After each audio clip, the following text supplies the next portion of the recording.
The truth of solitude is one of the most profound realities of human existence, for no matter how many relationships we form or how deeply we connect with others, life begins and ends with us facing ourselves, and in that truth lies a lesson that many resist but all must eventually learn. From the very first breath we take, no one else can truly step into the exact experience of our being, and from the moment of our final breath, no one else can walk that path for us, which means solitude is not an enemy but a mirror that reflects the essence of who we are when the noise of the world is stripped away.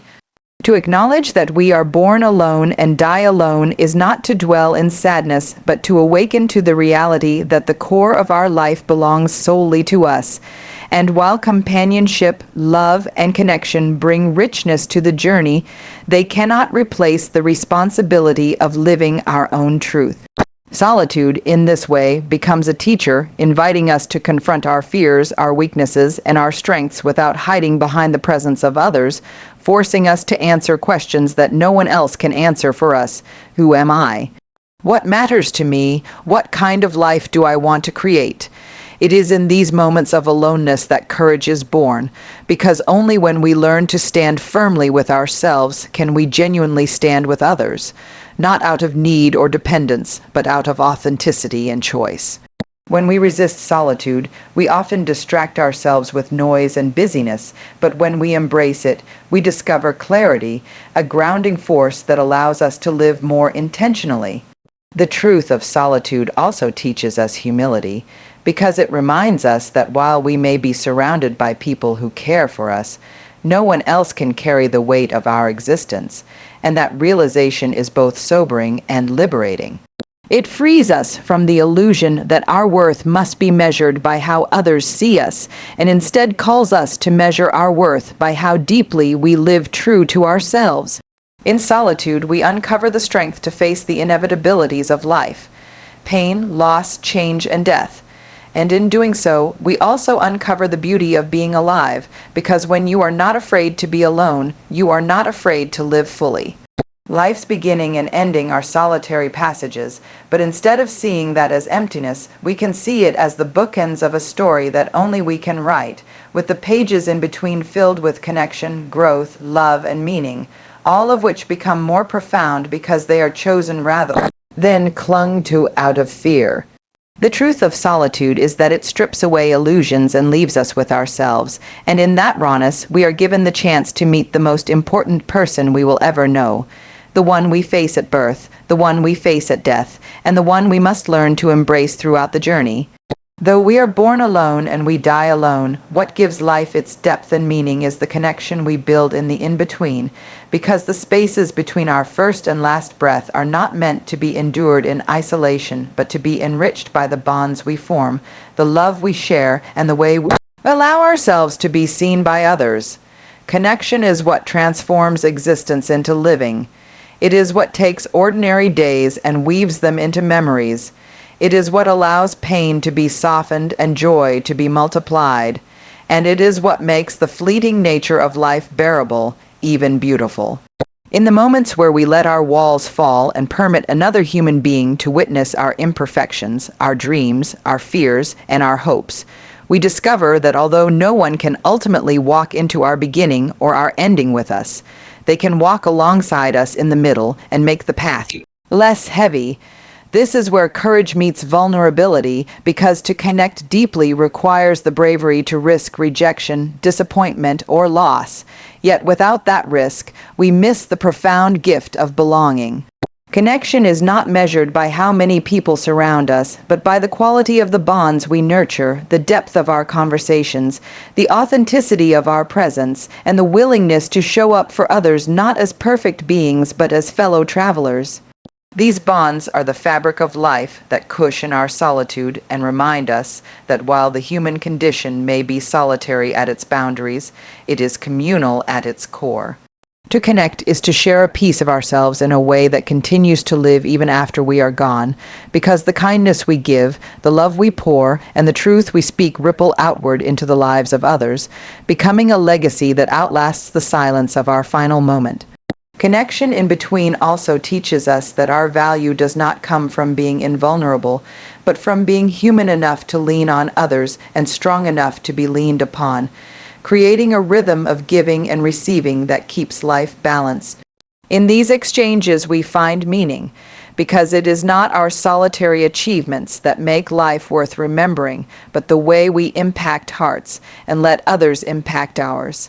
We may start and end this journey with only ourselves, but in between, we are offered a chance to create bonds so strong that even though they cannot follow us past our last breath, they can echo beyond it, living in stories told, lessons shared, and love carried forward. The middle is where connection turns solitude into belonging, where vulnerability turns into strength, and where the inevitability of being born alone and dying alone becomes less daunting, because in the stretch between, we have loved, been loved, and left traces of ourselves in the lives of others. Courage to stand alone is one of the deepest forms of strength a person can cultivate, because it means embracing solitude without fear and recognizing that being alone does not equate to being incomplete, but rather to standing fully in the truth of who you are. It takes immense bravery to face silence without distraction, to sit with your own thoughts, emotions, and uncertainties, and to accept yourself without needing validation from anyone else. Many people spend their lives running from solitude, filling every gap with noise, company, or busyness, but real power is found in the willingness to meet yourself in stillness and discover that you are enough as you are. When you learn to stand alone, you begin to understand that your worth is not tied to external approval or the presence of others, but is rooted in your inner resilience, clarity, and self-trust. Courage in solitude teaches you to be your own anchor when storms arise, to hold steady when others misunderstand your path, and to keep walking forward even when the road feels lonely. It is in those moments that you realize independence is not isolation but freedom, the freedom to create a life that is aligned with your values and dreams rather than dictated by fear of rejection or abandonment. To stand alone is also to carry the ability to make decisions rooted in conviction instead of conformity, because you no longer compromise your essence simply to belong, and in doing so, the connections you do form become more genuine, built not on need but on authenticity. The courage to embrace solitude becomes the foundation for growth, because in the quiet of aloneness, you hear the voice of your intuition more clearly. You rediscover forgotten parts of yourself, and you build the confidence to walk into the world with a sense of wholeness. Standing alone teaches you that loss, rejection, or endings do not destroy you. They refine you, revealing layers of resilience you may not have known existed.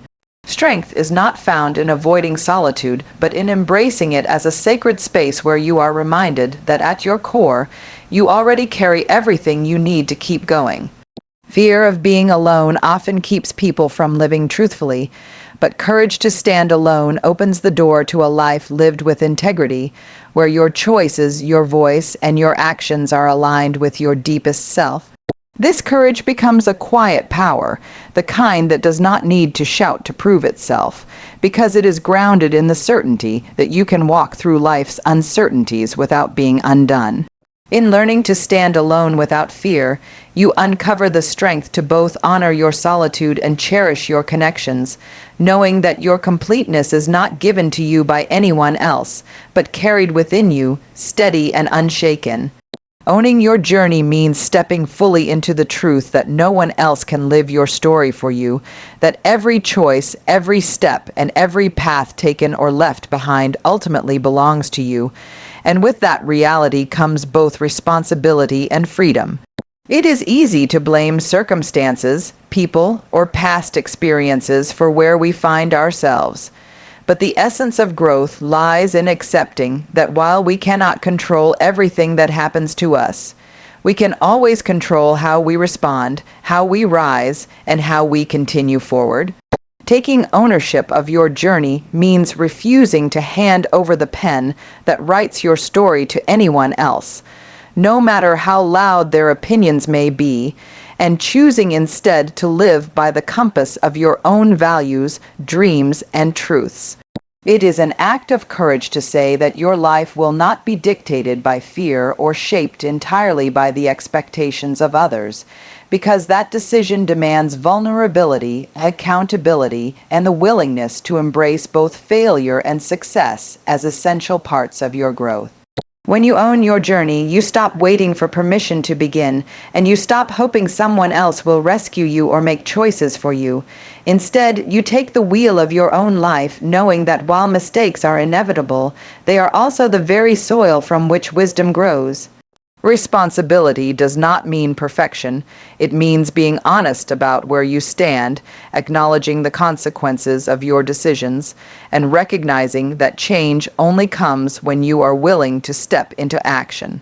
To own your journey is to carry the weight of your uniqueness with pride, to know that no one else can walk your path, no one else can fulfill your purpose, and no one else can breathe your specific fire into the world. It also means forgiving yourself when you stumble, because responsibility is not about never falling, but about rising again with lessons carried forward, stronger than before.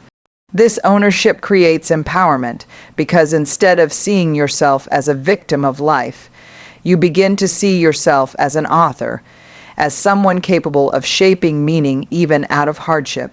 It invites you to dream boldly, but also to take the disciplined steps that bring those dreams to life, because vision without responsibility remains only imagination.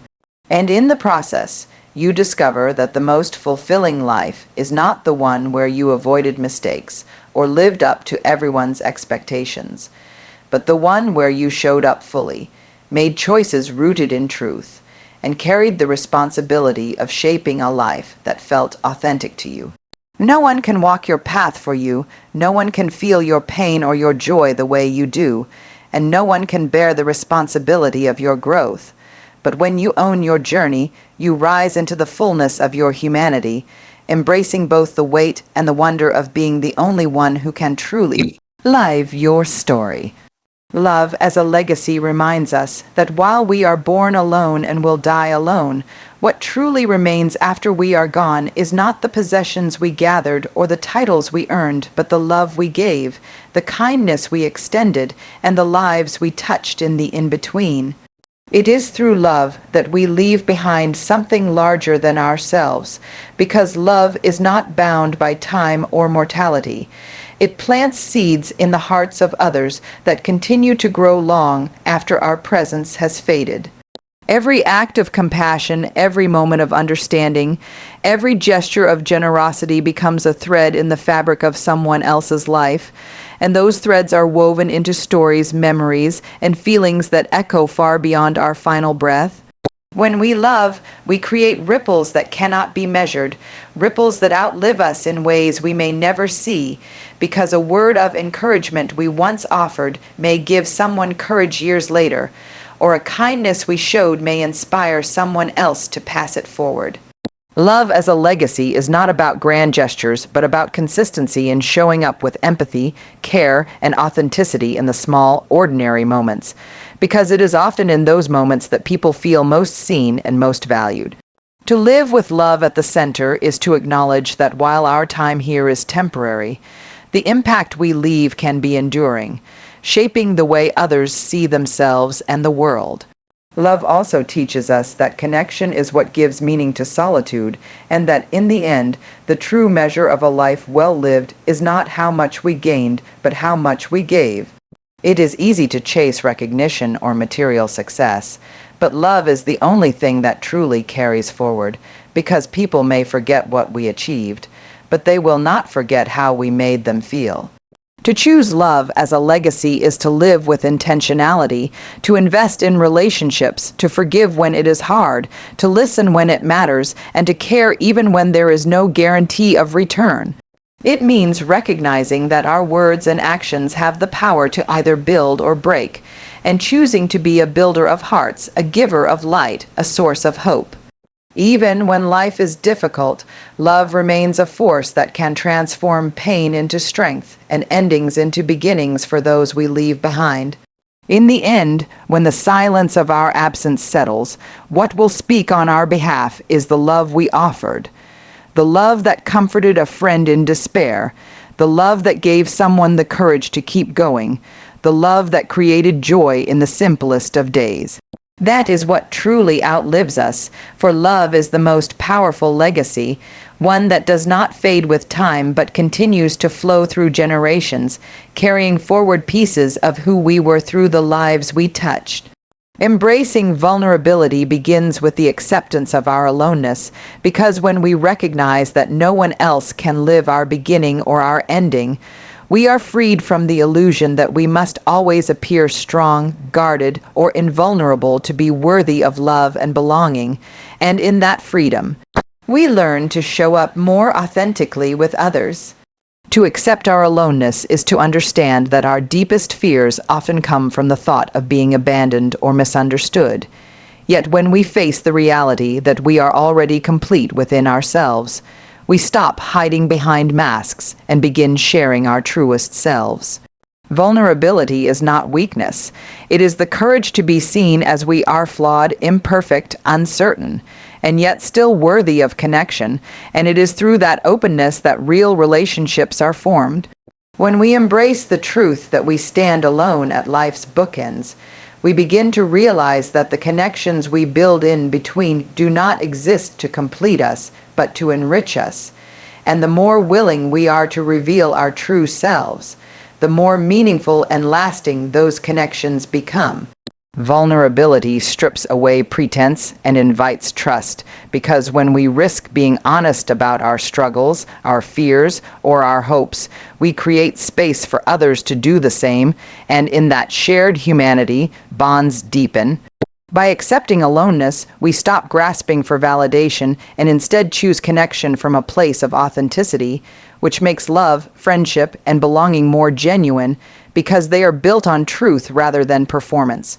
Vulnerability also strengthens resilience, because when we no longer fear rejection for showing who we really are, we carry a confidence that cannot be easily shaken, a confidence rooted not in perfection, but in honesty. Living authentically through vulnerability allows us to align our outer life with our inner truth, creating harmony rather than tension, and in doing so, we not only enrich our own lives, but also give others permission to live with the same openness. To embrace vulnerability is to admit that we cannot control everything, that we will experience loss, disappointment, and solitude, but it is also to understand that these experiences do not diminish us. They connect us more deeply to the shared human condition. The acceptance of aloneness does not lead to isolation. It leads to freedom, because once we are no longer afraid of standing alone, we can enter relationships without fear of losing ourselves. Vulnerability transforms solitude into strength and connection into truth, reminding us that authenticity is not about always being strong, but about being real, and that in being real, we create bonds that outlast fear. In this way, accepting our aloneness is not a barrier to connection, but the foundation of it. For only when we know that we can stand alone do we begin to share ourselves fully, openly, and without pretense, allowing others to meet us in the most honest and human way possible.